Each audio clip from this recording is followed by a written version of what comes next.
विशालजी, सगळ्यात महत्वाचा विषय, काँग्रेस पक्ष हा शालीनतेनं राजकारण करणारा पक्ष आहे आणि आम्ही कधीच टीका आणि भाषा या दोन्हीचाही स्तर भारतीय जनता पक्षासारखा आम्ही घसरवत नाही आणि राजकारणाचा सुद्धा नाही. त्यामुळं आम्ही यामध्ये अत्यंत साध्या पद्धतीनं आणि शालीन भाषेमध्ये ती राजधर्माची आठवण करून दिली. अटलजींच्या भाषेमध्ये सांगायचं असेल तर आता मला दोन्ही प्रवक्त्यांच्या प्रश्नांची उत्तरं द्यायला पुढचा 1 मिनिट आपण शांतपणे द्यावा. यामध्ये अजितजी माझे मित्र या ठिकाणावरती सांगतायत की महिलांचा सन्मान. अहो, देशाचे तुमचे पंतप्रधान ज्या वेळेला अत्यंत खालच्या भाषेमध्ये बोलतात त्यावेळेला त्या महिला नाही आहेत का?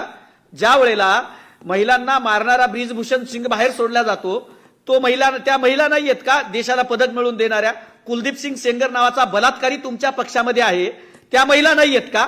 अहो, सगळे रेपिस्ट आणि बलात्कारी आणि महिला अगदी नरेंद्र मोदींपासून तुमच्याकडे भरलेले आहेत.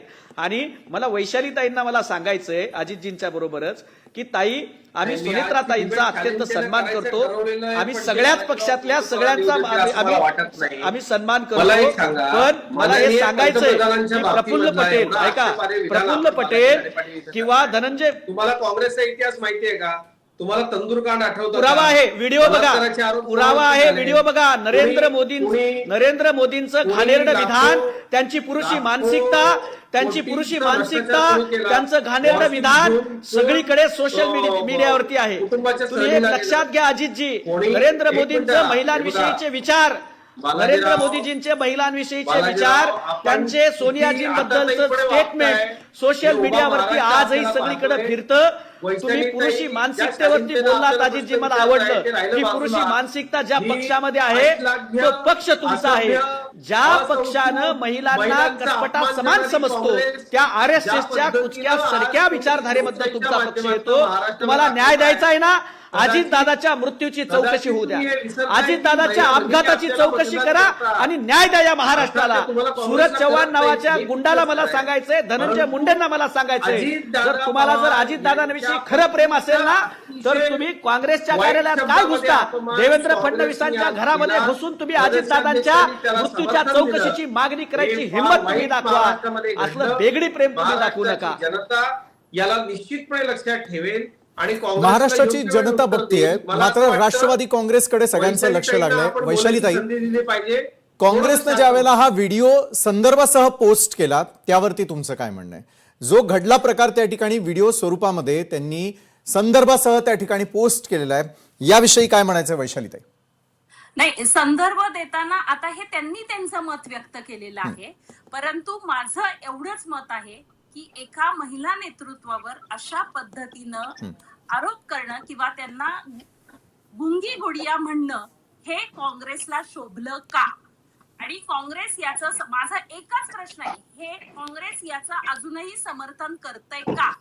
त्याचं कारण असं आहे की दुसऱ्या प्रवक्त्यांनी सांगितलं, ज्या महाराष्ट्रामध्ये, त्या देशामध्ये 50% आरक्षणावर बोललं जातं, ज्या महिलांना 50% विधानसभेत, लोकसभेत आता स्थान द्यायचं या विषयावर आपण बोलतोय, त्या देशात असेल आणि राज्यात असेल शिव, शाहू फुले आंबेडकरांच्या विचारांचा वारसा असलेल्या ह्या महाराष्ट्रात एखाद्या महिला नेतृत्वावर असं बोलणं योग्य आहे का? बालाजी, उत्तर आहे आपल्याकडे या संदर्भातलं? हो आहे.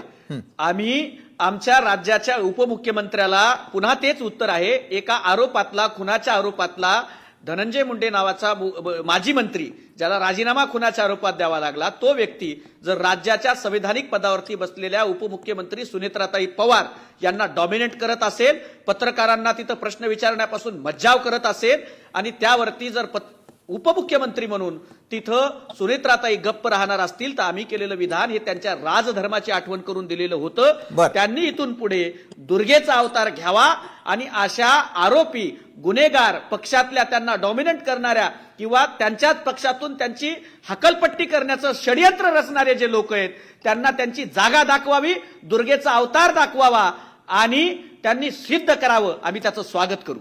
बरं, तुमचं उत्तर बोला वैशाली. महाराष्ट्र आहे हा, अहिल्यांचा महाराष्ट्र, हा सावित्रीचा, लेकींचा महाराष्ट्र आहे. त्याच्यामुळे याच्यावर कोणाच्याही सल्ल्याची आमच्या सर्व महिला भगिनींना महाराष्ट्रातल्या गरज नाही. महिला म्हटलं तर ती कधी दुर्गेचा अवतार घ्यायचा, कधी सरस्वतीचा घ्यायचा, कधी कालीचा घ्यायचा, हे महिलांना व्यवस्थित कळतं. मी महिला म्हणतेय, मी कुठल्याही पक्षीय राजकारणावर ह्याच्यात बोलत नाही. बरं. त्याच्यामुळे आम्हाला अजिबात सल्ल्याची, याचा अर्थ अजूनही तुम्हाला जे वाटतं मुंडे का महिलांना आणि सल्ले तटकरे आणि देण्याची प्रफुल्ल गरज आहे? पटेलांनी सुनेत्राताईंना डॉमिनेट करणं तुम्हाला चालतं का होत आहे?